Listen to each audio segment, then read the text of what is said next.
Hello, welcome to Link Live. My name is Marina Mayer, Editor-in-Chief of Food Logistics and Supply and Demand Chain Executive. I'm Brielle and Mackenna. I'm the Associate Editor. And I'm Mackenna Morales, and I am the Assistant Editor. And today we are talking about inflation, infrastructure, and that big shrimp recall that's going on right now. I'm going to kick it off first with inflation, because that was something that I've been kind of monitoring in the news a lot. I know we talk a lot about shortages. I know Brielle in particular talks a lot about shortages. If you go to sdcexec.com, you'll see everything she's written about regarding lumber shortage and the microchip shortage, and now we have a driver shortage. But I did find an article that published in Harvard Business Review, and it's these shortages that are creating this inflation. And the inflation is something that everyone in the supply chain should keep an eye on. I don't have to tell you about the housing market. We know home prices are going through the roof. We know that there's more demand than there is supply. Rental car rates continue to skyrocket. So if you're going on vacation, hopefully that pans out for you. And gas prices continue to rise, which I'm kind of concerned about because we are going to be utilizing the gas tank a lot more lately. And contractors have seen the cost of lumber increase in excess of 200% over the past year. A Forbes article says that some efforts to resolve supply chain problems are contributing to these escalating prices, especially if they focus on reshoring. We found an expert column on sdcexec.com from Capitus that says that U.S. small businesses should review their dependencies on imported goods and research domestic alternatives. Then there's the ever-rising food prices, which I talk about in Food Logistics July issue on food service distribution. The All Items Consumer Price Index, also known as the CPI, it measures economy-wide inflation, and it increased by 0.8% from April to May of this year, and is up 5% from May of last year to May of this year. And that's all items, all commodity goods. But if you take that CPI rate for just food, it increased 4.4% from April a couple months ago to May, and food prices were up 2.2% higher than they were in May of last year. So 2.2% in the entire past year. This is in the midst of pandemic. This is in the midst of the e-commerce boom. So much is going on. Industry experts are saying that the global food price surge has reached its highest level in the past decade. And the USDA is saying that grocery bills could rise another 3% this year. So a lot going on with inflation. Try to keep an eye on those things. I know that General Mills and Campbell's, they've been warning consumers that a price increase may be coming if these shortages and supply chain bottlenecks don't get worked out. I know price increases are being seen in the restaurant business. Chipotle, Red Robin, Cracker Barrel, they've all raised their prices on certain items on their menus. As we all know, it's hard to find ingredients. It's hard to find staffing. There's a shortage of everything going on. And that's the economics of supply and demand. They continue to be challenged. So Brielle, I'm going to pass things over to you so that we can talk about this big shrimp recall that's going on.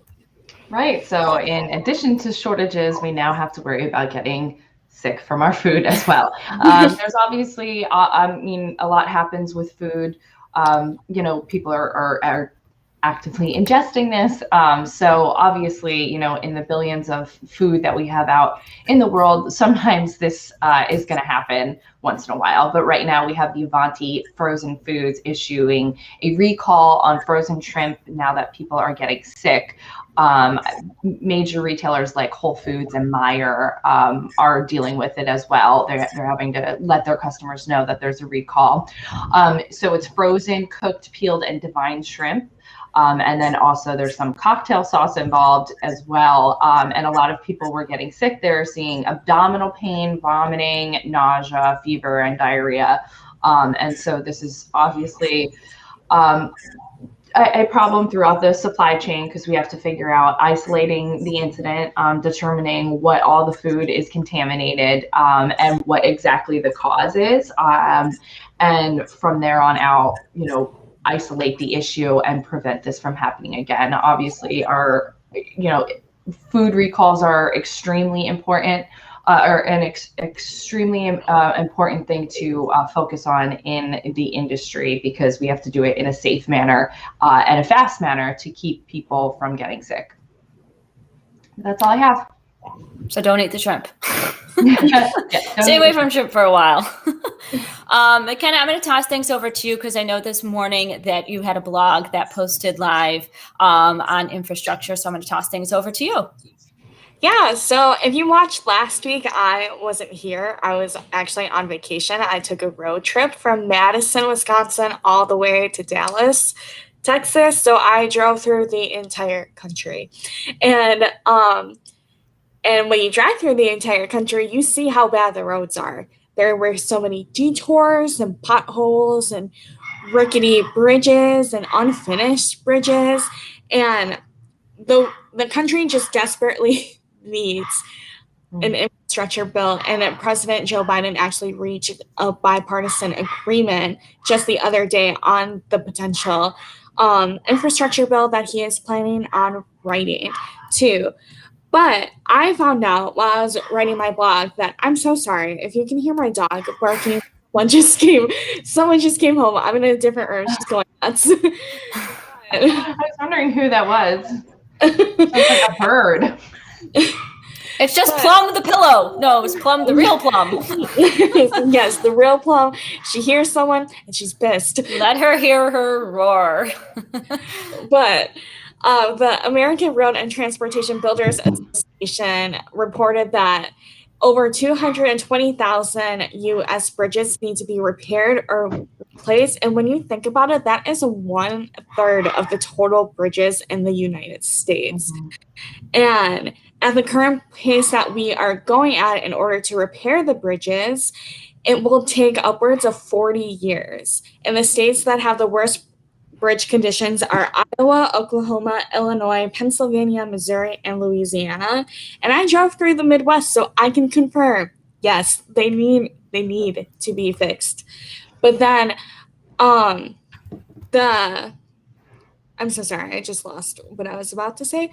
But the American Society of Civil Engineers gave out the U.S. infrastructure a grade of C-, which is actually higher than what it was in 2017. But a C- is average, but it still isn't great, and roads just desperately need to be repaired as well.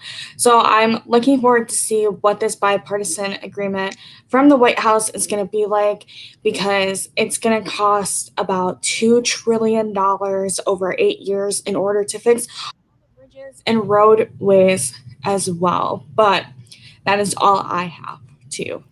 Well, and I went back to look at the article that we had published on sdcexec.com about the I-40 bridge that had to close. And that is across the Mississippi River between Tennessee and Arkansas. So it's in that mix that you just kind of talked about, Mackenna. So yeah, I drove, or that was one of the detours that we had to take was that closure. And then there's the pedestrian bridge that collapsed last week. And this is why this bill is so important, because when something like this happens, the pedestrian bridge closed the highways for the remainder of the week, and that costs companies money. People aren't getting their products. Your customers are mad, but worse, people could lose their lives. And that is something that we need to prioritize too.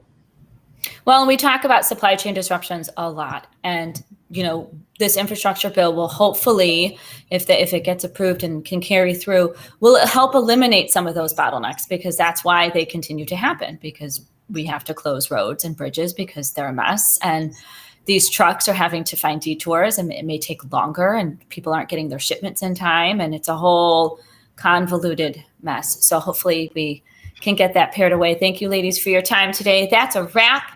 Hope to see you again next Wednesday at 11 a.m. Central, same time, same place, same great supply chain news you can use. See you again.